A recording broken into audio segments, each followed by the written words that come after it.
menarik malam-malam. Latihan tahajud. Ada kadang-kadang juga uji nyalinya. Di pesantren, ke masjid sendirian, tengah malam, jam 2, setengah 3, begitu takbir, Allahu Akbar, keran bunyi sendiri. Selesai, tutup. Saya masih beruntung, teman saya, ghairil maghdubi alaihim waladdallin, belakang amin, tengok kosong. Tapi pintar. Ya. Ya. Oke ya, sedekah. Yang ketiga Al-Quran. Saya mohon sekali, jaga anak-anak dengan Al-Quran. Dan Al-Quran akan menjaganya. Karena tantangannya, apalagi di sini nggak mudah. Tapi saya ingin berikan motivasi begini ya. Jangan melihat amal soleh itu dari amar ma'ruf saja. Nahi mungkar pun ada pahalanya. Ini ada LGBT banyak. Anda hindari itu. Itu saat menghindar ada pahalanya. Gitu. Jadi jangan dilihat amar ma'ruf saja. Dan yang nggak mudah itu pahala dari nahi mungkar. Jadi kalau di sini banyak makanan susah cari yang halal. Begitu Anda hindari yang haram, dituliskan pahalanya. Anda masuk toko, lihat yang haram. Ya Allah, di sini kok haram semua. Pindah, itu baru pindah karena Allah, dapat pahala. Saya nyari ke sana, bakso halal, mie halal, ini halal. Belum jadi pahala. Dimakan, diniatkan karena Allah, jadi pahala. Anda menghindari haram, dapat pahala. Ya Allah, kok banyak yang gak berkerudung ya. Saya mau pakai kerudung aja. Berpahala. Perempuan ya, bukan laki-laki deh. Apa hukumnya muslim yang tidak berkerudung? Hah? Apa hukumnya muslim yang tidak berkerudung? Halal. Muslim. Kalau muslimah malu ya. Muslim. Masa haram? Assalamualaikum. 15 menit. Mau dihapus? Nih, satu, Quran akan menjaga. Yang kedua, akan mempercepat ingatan, daya ingat. Saya bicara begini karena kami sudah risetkan dan praktekkan. Kami ada sekolah dari tingkat PAUD. PAUD itu pendidikan anak usia dini. Dari KB, TK. Anak-anak KB, TK ini kita optimalkan Quran di dalamnya. Jadi kurikulumnya cuma dari Quran, dari hadis. Nanti dari pemerintah diktas kita islamisasi. Diajarkan yang sama tapi diajarkan dalilnya. Di anak-anak itu kalau dia belajar, TK di kami itu 5 juz. Dan dia otomatis, jadi masuk masjid sudah otomatis baca doa. Masuk kendaraan otomatis keluar. Terus dia murojaah Quran. Nah, SD itu 30 juz. Sudah di Mekah, di Madinah. Yang ingin saya cerita adalah ketika Qurannya sudah masuk dalam dirinya, itu Bu, Pak, diajarkan apapun gak lama. Dia ajarkan apapun cepat. Yang paling menarik begini, jangankan pengetahuan Bu, Pak. Itu ada anak ya, ada anak di sekolah kecil sekali. Dia cuma ngelihat, kata orang hack apa hack ya? Dia lihat ke YouTube, perhatikan, cek. Lalu apa yang dia lakukan? Dia ikuti itu, dia bisa menghack, Pak. Anak awal dini di SD. Ada lagi anak yang melihat sketsa orang begini, dilihat. Jadi mirip. Itu biasa mungkin. Yang paling luar biasa, ada anak-anak kumpul. Saya coba tes anak TK, ya, masuk kemudian kelas 1 SD, ikut perlombaan futsal. Mereka itu belum pernah ikut-ikutan kayak gitu dan belum pernah main bola macam-macam seperti itu. Baru pertama kali.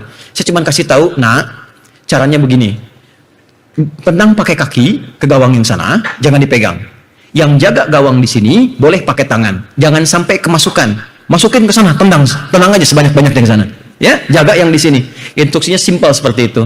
Menang di final 5-3. Dan hampir semua lomba itu dapat apa saja. Ternyata risetnya ditemukan oleh orang Maroko yang tinggal di London sekarang. Orang yang hafal Quran menurut catatan beliau itu bisa meningkat kecerdasannya 3 kali lipat dibandingkan orang biasa. Kalau hafalannya benar, ingat itu. Kalau hafalannya benar. Kalau cara menghafalnya kurang benar, ya mungkin ada penjagaan pada dirinya. Tapi untuk peningkatan kecerdasan bisa berjalan sedikit lebih lambat dari yang standar. Tapi naik. Nah, kenapa katanya bisa meningkat kecerdasan? Karena di Quran itu ada 52.000 kosakata. Orang yang semakin banyak menghafal kosakata, semakin terasah otaknya untuk menangkap sesuatu. Itu riset yang berlangsung di London beberapa tahun ke belakang.